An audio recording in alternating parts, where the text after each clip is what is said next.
Hello, my name is Brian Cronin. I'm one of the developers of Monster Train, and I thought it'd be fun to kind of play through a game or two and kind of give some insight into the development, different cards we made, all sorts of stuff. So I'm just going to go right into it. This is kind of a spooky clan for Halloween, the Melting Remnant. So I figured we'd start with them, and then the Umbra are sort of just a weird clan. So the way this game works is it's a deck builder. You're going to play cards. You're going to make your deck better. There's different clans you could choose to be. I did some initial design work on some of these cards and clans, so I wanted to feature a couple of the ones that I had worked on. I worked on Melting Remnant and the Umbra. And other people really brought these clans to the finish line. I just kind of did initial design and implementation work on them. But there's some kind of cool stuff going on with these two, so I figured we'd start with those. Okay, so the first thing you do is we're going to pick an artifact, which is like a persistent buff we get, and we're going to upgrade our champion. So let's start with that. So yeah, Burnout. This is a cool effect where it counts down every turn, and when the burnout runs out, the unit dies. So basically, you get these really powerful units, like a 50-50 is really powerful. Compare this to 15-15. But it only lasts for 3 turns, basically, before it goes away. So I want to feature some Burnout, so I'm going to pick that one. That's really an exciting, cool thing. It's really time-limited, so I need to figure out how to make that work for me. Some artifacts. So friendly units enter with Lifesteal 2. Lifesteal, kind of a classic thing. I forget when in development we implemented Lifesteal. Somewhere in the middle. The friendly units enter with Lifesteal 2. So that's really useful. Or I buff my Pyre, just give it more health. So I always lean towards picking up, I'm just going to protect my Pyre by killing things. So I'll pick up the Refined Void. This kind of sits up there and just has a passive benefit. So let's go into the first battle. All right, I'm gonna do these, not do these trials for now because they add complexity, and I want to focus on some other things here. So this is our basic deck. So we have our champion, and then we have our basic dregs. So initially, the card for this clan, so like every clan starts off with some basic card. So we're playing the Melting Remnant, we get these dregs, and then we have the Umbra as our second class, so we get the Shade Splitters, which adds morsels to our hand, which we'll talk about later. And you always start with some of these kind of basic Train Steward units. Initially, the card that started in this deck was a card that reforms, which is like returns a dead unit back to your hand. So that's how this clan initially started out, and it's kind of interesting that the starter card, really shapes the whole feel of the clan, and how you design around that starter card in a lot of ways. So at some point in development, it was changed to the Dreg, which is cool. It's a unit that has Burnout. So it's a relatively strong opening unit, but it has Burnout too, so it's going to go away. And it's also kind of weak. It only has 3 health, so it has a lot of attack for a basic unit. Okay, so there's going to be some damage shield, that these people are going to add shields. I'm going to put out my Rector, or I wait to play the Rector to fight the boss, but I think I'm just going to put it out. So I'm going to add a morsel to my hand. This adds a random unit. These units are really weak, but they give you some benefit when they're eaten. So we're going to have the Rector eat it. So eaten is this unit be eaten by the front unit without an eaten ability. So I will... it's going to be killed, unfortunately. It's kind of just going to block. I'll put my Train Steward in front to defend it. I'll play another one of these. And sure, I'll just put this up here for later. So let's end the turn. Do some fighting. The Train Steward 8. The Train Steward also has that Lifesteal, which is cool. So this unit is not really doing a whole lot. I'll put a Train Steward up here just to kind of get some benefit. Play one of these. Put some damage shield up here. So I'm kind of buffing up this Train Steward because this champion will go away eventually. Let's play another Shade Splitter. Okay, I like that. Let's throw this in here too. And then we could put one of these dregs down. I think I will, because this dreg will be able to attack this collector and give me some money. We get money when we kill the collector. So let's do that. It's probably going way too fast. Let me slow this down a bit. Alright.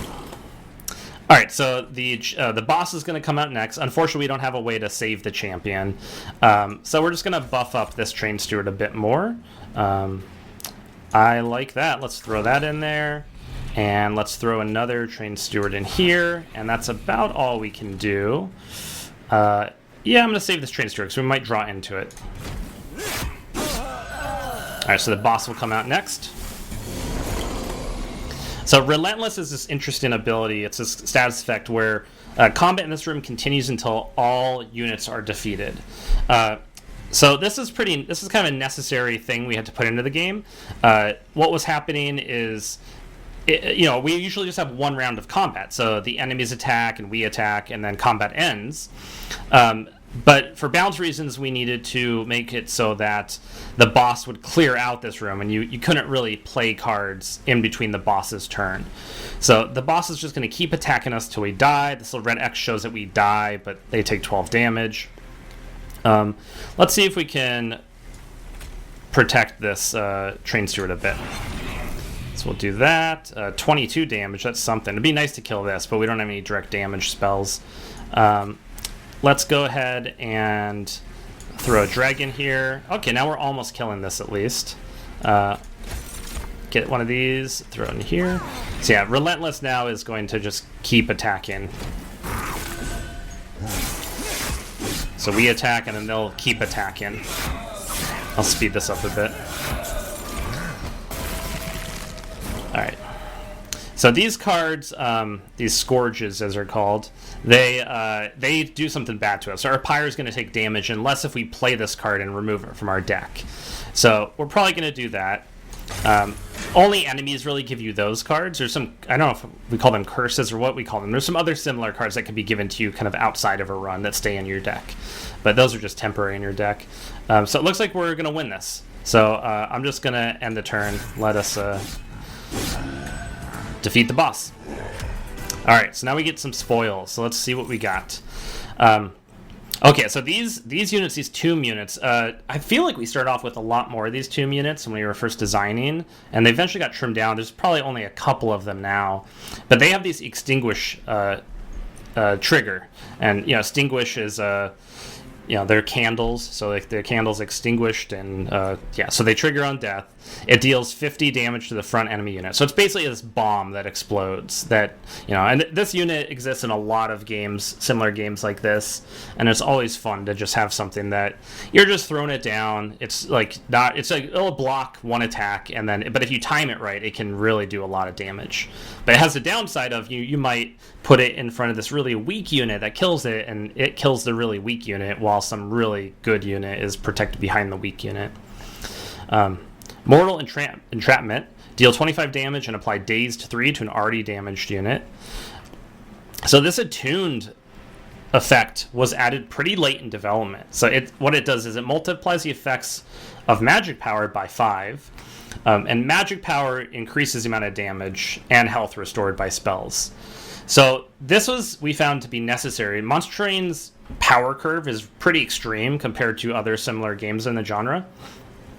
And so to compete at the higher levels, the higher covenant levels, the higher challenge levels, basically, as you progress in the game, you unlock these challenges. To compete at those higher levels, you need a deck that can scale really, really high. So cards like this, that if it just does 25 damage, you can reduce this play cost through upgrades and whatnot. And you can even upgrade the damage with magic power. But we found that cards that just kind of have a base damage that they do, that don't scale in some way in and of themselves, they were hard to make competitive at those higher challenge levels. So Attuned was added to cards such as this so that magic power, in effect, does that scaling for you.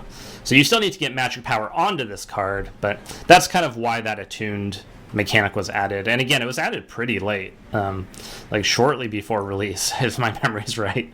Draft, I love. Draft has been in the game from the start. We had this draft unit. It's changed a lot, just in its stats and whatnot. It always had Burnout 1, if my memory's right. The idea was it's a unit that is very temporary. And Burnout originally was called Ephemeral. It was the idea is this faction was sort of ghosts or spirits originally, as I remember it. It evolved into the wax candle people over time. But initially it was just sort of these ephemeral beings. And so anyway, Burnout was originally called ephemeral. That might still be in the code, actually. And multi-strike means it attacks twice. So yeah, of all these, I'm going to go ahead. I'm going for a Burnout strategy, so I'm going to pick this card, just hoping I get some Burnout synergy. All right, now I pick my allied Umbra card. So there's like a sub-theme of damage shield in the Umbra. Umbra we designed last, I believe. If I think that's right. Not included in the DLC clan. But so we had a little bit of damage shield in the game here and there, but we realized it wasn't heavily used by any clan in particular. So we decided to give that to Umbra. So that's pretty good. We could just apply a bunch of damage shield if we gain a lot of Ember. 3 damage to an enemy unit, and if you slay it, we gain 2. Slay effects are great. If this thing causes a unit to die, and it's each time this thing causes a unit to die, you gain 2 Ember back. And then so Ember Drain is worth talking about. So Ember Drain's this effect at the start of the turn. You lose 1 Ember for every stack of Ember Drain, decrease 1. So it saps away your energy, your ability to play cards, but it has a really good effect. Like apply Lifesteal 4 to a friendly unit is a really powerful effect. But as a result, so this was an effect I think I put it into the game, if I'm remembering right, pretty early on in designing this clan. I always like effects like this that are like, it's a balance of it hurts you, but you get some really good effect. It's really good for card games, because card games are all about like mitigating the downside and highlighting the upside. So I've seen some really great Ember Drain builds online that people have posted where they have Ember Drain 9,000, like they have no Ember, but they've kind of cheated all of their cards, so all their cards are 0 to play, so they don't need Ember anymore. I don't think that's very easy to put together, and I'm going to stick to my Burnout plan, so I'm not going to go for this. I'm going to go for this. Simple Mind Collapse. I don't have any direct damage, so direct damage is pretty rare in both these clans I'm playing, so I'm going to go ahead and pick this one up just to get that direct damage. Yeah, we're not going to get through a whole game with the time limit I have, but I thought it'd be fun to just talk about some of this stuff. Okay, upgrade spells or upgrade units in Umbra or Remnant. I want to get a Remnant unit, so I'm going to go this way. I'll go for the unit first. Okay, Bounty Stalker, Stealth 1, and on Extinguish gain +8 permanently for the whole run. This is pretty good to get early. So I think I'm going to go for this, just to try and get it early. Early on in the run is good for that unit. Okay, upgrade a spell, cost -1, upgrade a spell with magic power. So Mind Collapse would be pretty good to put some magic power on. Permafrost just means it's going to, it won't get discarded at the end of your turn. I'm going to go ahead and do this on the Mind Collapse. That seems good. Now, I could also Emberstone the Mind Collapse, which will basically make it useful. Even if I play this as my last action for no money, it'll still do something. So I kind of like that idea. I'm going to go ahead and do that. And it's always good to remove cards from your deck. I'm going to go ahead and just remove a Train Steward. Those are kind of basic units you want to get rid of. And that's it. I'm going to save my money. All right, on to the next battle. I'm going to try and go faster in the battles because I think the fun stuff's in between the battles. Alright, so these spikes. I'm going to Mind Collapse the spike person, so I'll go and put out this. And I want this to die, basically, so I'm going to put it in front. And then I'll Shade Split, I'll put this here, and I'll go ahead and put this here. Okay, so I should be able to play this to kill her. I got some Ember. I can't actually do anything with it, so just end turn. But it's useful to be able to play an X cost card. So X cost cards, they are the scaling cards, right? So X is the amount of energy of your turn. So being able to play that when you have no energy, this is where we start getting arithmetic in. And these, so we have like these little helpers to help the player understand how much damage is going to be applied. So it's +10 because it has this Power Stone on it, which grants +10 magic power. And there's so much information in a game like this. You want to make that information easily accessible and redundant. So that's the purpose of these little damage helpers. And I spent a lot of time on this system to like dynamically, it has to do a lot of stuff because there's a lot of different ways that damage can be added, and this whole like X+1 thing based on having this Ember Stone, and also it needs to work in many different languages, so it's all kind of localized. It was just a very difficult to get all this for what seems like a really simple thing. It was, for whatever reason, it was really challenging to get this all working right. I did a lot of work on that, just fixing bugs. Oh, I'm definitely gonna go ahead and use one of these dregs to get the money off of this. Oh, I don't have any direct damage, so unfortunately I'm gonna take a little bit of damage here. That's okay. I'll ooh. Alright, so the Eater's gonna get +6. Again, I'm gonna just kind of upgrade one of my train stewards. These morsels are fun. If it's not clear, they're being eaten by the front unit, so the front unit's going to eat them, and they grant some, buffs when they're eaten. And then I'll put this down here to hopefully kill her, and let's just pass the turn. I'm not playing down all my dregs because they have burnout; they'll go away. So I want to try and save some of the dregs for when the boss comes out. We have a little bit of break here. I don't really want to play the draft now because it's just going to go away. So I'm just going to do Shade Splitters. Shade Splitter here. I'll do another Shade Splitter here. And then I'll just throw one of these Train Stewards up here, because why not? Alright, here comes the boss. Yep, Bounty Stalker is not going to do it. Going to get killed immediately. Oh, and I don't have the direct damage spell. I really want, what is it called, Mind Collapse against this Conduit Redirector. Alright, so I'm going to do what I can here, which is basically just keep buffing up this. Buff it up.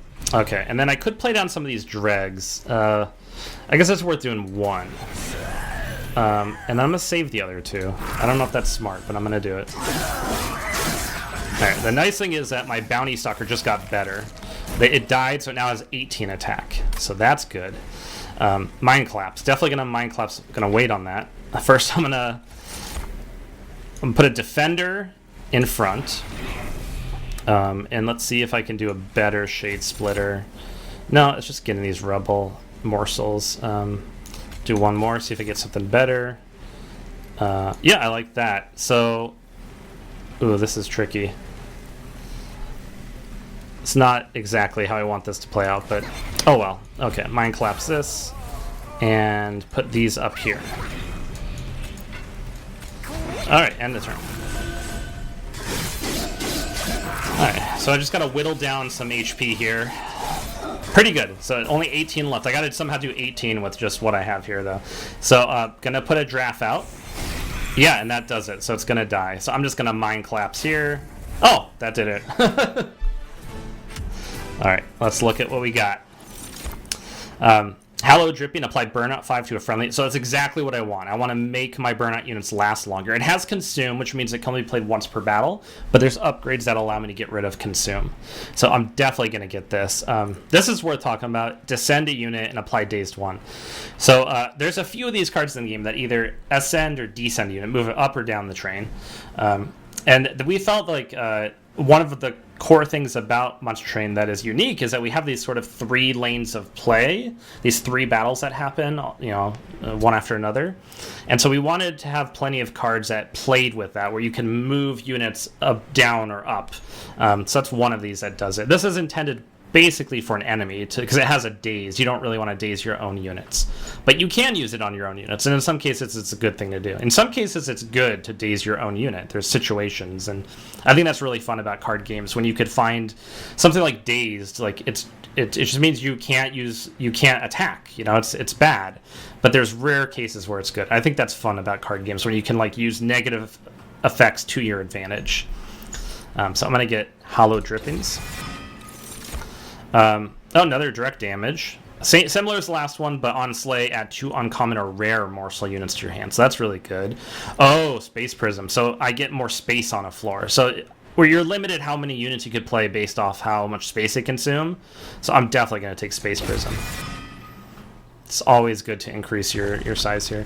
All right, I want to upgrade my spells. As much as it'd be nice to duplicate cards and whatnot, I want to What did I want to upgrade? I wanted to remove a consume. Yes. So I can remove consume from hollow drippings. You can see the before after. Consume goes away. So I remove consume from hollow drippings. So I can keep applying burnout. The upgrade spell is plus 20 magic. I can't use it. Upgrade spell to cost -1. I could re-roll, but I don't have a lot of money to do anything with that after. So I think I'm just going to do this. And do I have money on this? I don't think I had money here. All right, I'm just going to do this on the hollow drippings. Why not? Okay. See what else we got. Okay, yeah, heal health. And we'll go into one of these events. Oh, so I could take these Dante's candles. Dante is this really cool unit. You can only get access to him if you take on this challenge, which is like... So I'll take this. This is a fun little event. I'll go for it. So I get 3 of those candles. The candles are bad for me, but if I could hold on to them for this next battle, then I'll get Dante. Alright, so this is one of these kind of bosses you fight on your way to the end. So enemy units enter with Rage 2. Rage just makes them attack harder, and Talos gains armor. Alright, so let's put the Rector out. Some Shade Splitters to... Now... Oh, so what's nice about this is stealth. This unit will not be a target in this combat. But because of the lifesteal, the champion's not even really taking damage here. So I'm just going to put this in the back. I will... Yeah, this sounds good. I want to give this unit damage shield, so we'll do that. And that's all I can really do. I'll throw this here for later. I took a bunch of damage, but lifesteal healed all of that.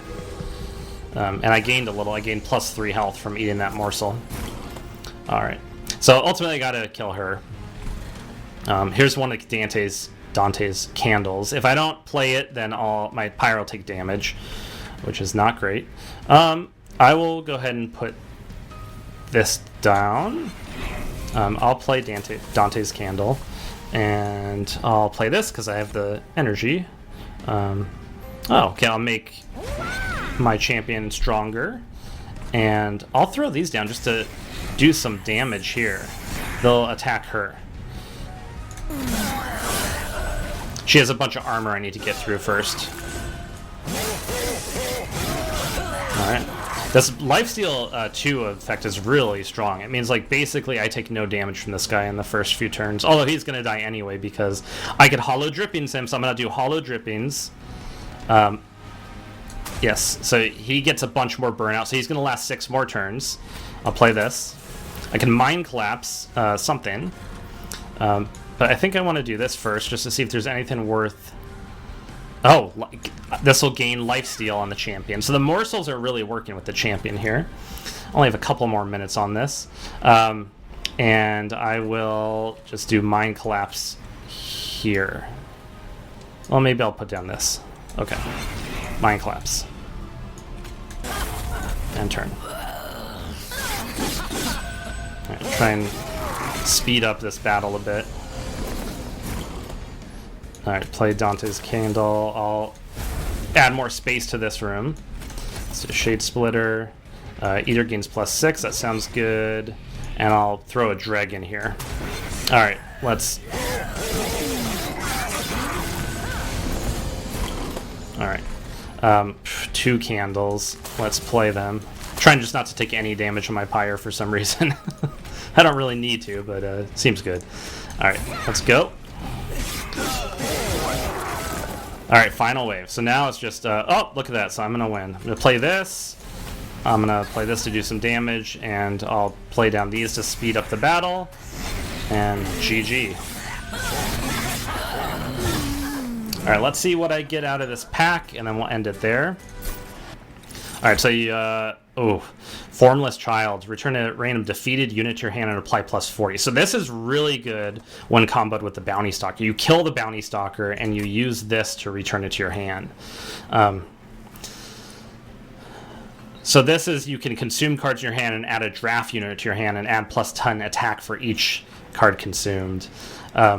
This card is really interesting to talk about. This card was one of the first cards I put into this clan. I really like this idea of building up this unit to then sort of like explode and kill everything.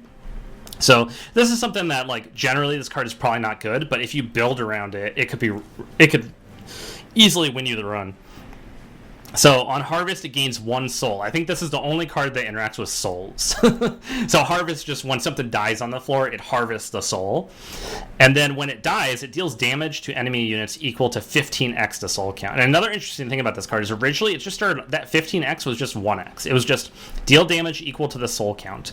So it was really a slow burn. And that's really just the power curve of the game developed over time and expanded over time. Initially, like, the whole power curve was a lot more mellow, and so, like, just doing 1 damage per soul felt appropriate. And then over time, as we expanded the power curve, this really needed to be buffed up to the point where it is now. So it's again, it's the type of thing where you need to, like, defend this. It needs to be in the back. It needs to sort of build up. You need to, like, it's really good in this build where you have the morsel units you could feed to it as well. It's really fun. This would be my pick just because it's super fun. And then, Legion of Wax. This card, I don't have enough time to go into it, but this card took us a lot of time to get working correctly. Just splitting up and taking up space and spawning units, and there's a lot of things that interact with this card too that led to a ton of bugs. And one developer on our team probably spent a month of his life just getting this card working right. So in his honor, I'll go ahead and pick the Legion. And I'll end it there. So thank you for watching. Hopefully that was a little interesting, or if you had no idea what Monster Train was about, to give you a little bit of insight into the game. Yeah, that's all I got. Thank you.